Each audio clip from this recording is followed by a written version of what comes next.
Comedian Jo Koy, and you have a new book out, which you showed us in the last segment. It's called Mixed Plate, Chronicles of an All-American Combo. And I know we talked about your heritage. It sounds like this title was inspired by that. Oh, 100%. Mixed Plate is just a great, that was a great title. I love Hawaii so much, and Hawaii has one of my favorite dishes out there. It's called the Mixed Plate. And on it, if you ever go to Hawaii, they put everything on there. They got a little Korean dish on there called kalbi, and then they put katsuya, which is Japanese, and then they put a slice of they put rice, and then a couple slices of spam, and then a big thing of macaroni salad. And if you look at it, it's just a bunch of different ethnicities on one plate. And that's how I look at my life, man. I feel like that's me. It's all mixed, and individually it's beautiful, but you put it on one plate and all together, it's even more beautiful. Yeah, so remember when we were in Hawaii, Jo, because I messaged you, my former college teammates are Hawaiian, and they love Jo is like Elvis. I didn't realize, I know you were famous, but since we're friends, you don't think about how big you are. In Hawaii, you walk on water out there. They were like, Jo Koy. I remember I sent you a picture. Yeah, it's crazy, man. I broke a record out there at this theater. It was called the Blaisdell Theater. And I broke Mariah Carey's record out there. I sold 20. Yeah, it was an old record too, because it was like 20.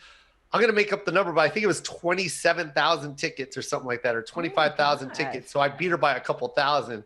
But yeah, it was crazy. And then they gave me my own day out there, Jo Koy Day. So you have your own day too? I got my own day. What day is that? November 23rd. November. And what happens on that day? I'm allowed to actually break any law. I feed the children absolutely for free, but I do that every day. And and that's about it. Okay, I love it. Jo Koy Way. That's what you need on the street. And then you've made it. Yes. Val, yes. Yes. Yes. Yes, I King. want that. Val has her own street here. It's up in her office, but the mayor really gave her Val Warner Way. Yeah. Are you serious? Yeah. I want that. I'm getting that. You can speed on that street. No red light tickets, no any of that. Listen, back to the book. So your mom wrote in the book that she always thought, I guess when you were young, that you wanted to be a clown. Why would she say that? My mom always said that. Your mom? Is that not? Yeah, that your goal was to become a clown? Why did she think that? That's what she always called it, a clown. You want to be a clown? Be a clown. She, she wanted me to be in college. She wanted me to, look, my mom came from the Philippines, and she came to America to make sure that her kids, get the life that she didn't have, you know what I mean? Which is opportunity. And when you pick a career choice like comedian, my mom's like, what? No. What, you want to be a clown? No. So I get it. I see where she was coming from, but thank God I didn't go to college, because what I'm able to do for my family and everybody else is beautiful. Yeah, now we all do impressions of our parents because it's just something fun to do, but you do impressions of your mom all the time in your Netflix stand-ups. Is she cool with the impression, and does she think it's spot on or not? Oh yeah, of course it is spot on, because I'm a genius. That was my John Lovitz, by the way. I'm a genius. Acting. No, she loves it. And not only that, most importantly, I gave, Filipinos that voice that they wanted represented. You know what I mean? It feels good to have an identity present. You know what I mean? Like they have something to reach to and look at, when they want to show their friends, you know what I mean? Or people that aren't Filipino, they get to learn about us vicariously through my impersonation with my mom. So that's kind of cool. Yeah, but one thing that I do like about the book, it's a lot of laughs, but it's not all laughs, because you do talk about immigration, you talk about mental health, you talk about all of that. So that's part of being a mixed plate, is making sure you have a little bit of something for everybody in the book. Yeah, I really wanted to, use this book to say the things I couldn't just say on stage, like especially with my brother. I always wanted to tell people about my brother. I always wanted to talk about my brother, but unfortunately, he deals with mental health issues. He's got schizophrenia, and he's had it since he was such a young kid. And it's I still wanted to be funny on stage, so I didn't talk about him. And one, I hate to say this, but I was embarrassed. I didn't know how to open up and talk. I was embarrassed about it.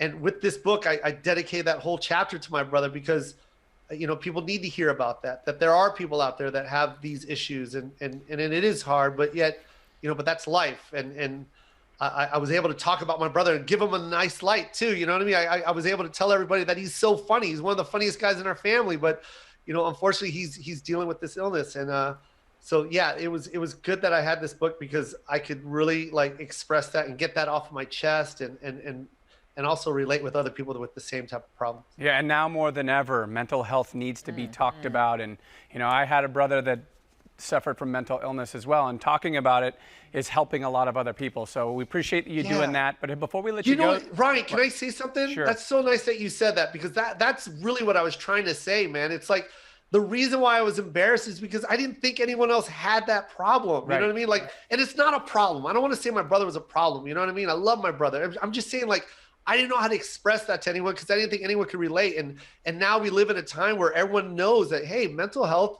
is you know, you need to take care of that. And and there are other people out there that deal with these things. And it just felt good. It was so therapeutic for me, bro. Yep. You don't even understand. Talk about my brother. Like, just, I remember when I read it in the booth, when I did the audio version of this book, I cried when I did it because it was just therapy. I was just like, man, I finally got this off my chest. Yep. I was silent about it for many, many years. So it's helping a lot of people, Joe. But before I let you go, I know you have huge news because you're doing a movie with Steven Spielberg. Tell us about this quickly.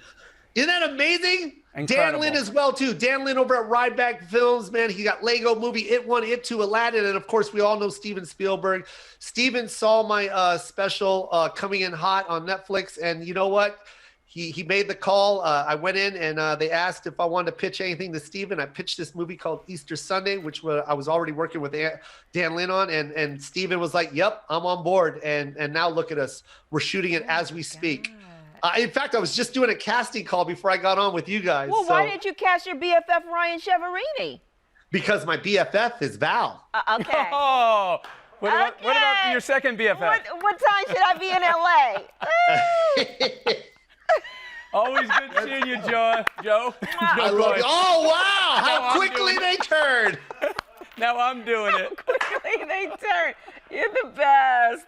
I love you Joe. guys. Love you. Thank you so much. All right, make sure you check out his book, Mixed Plate, Chronicles of an All-American Combo.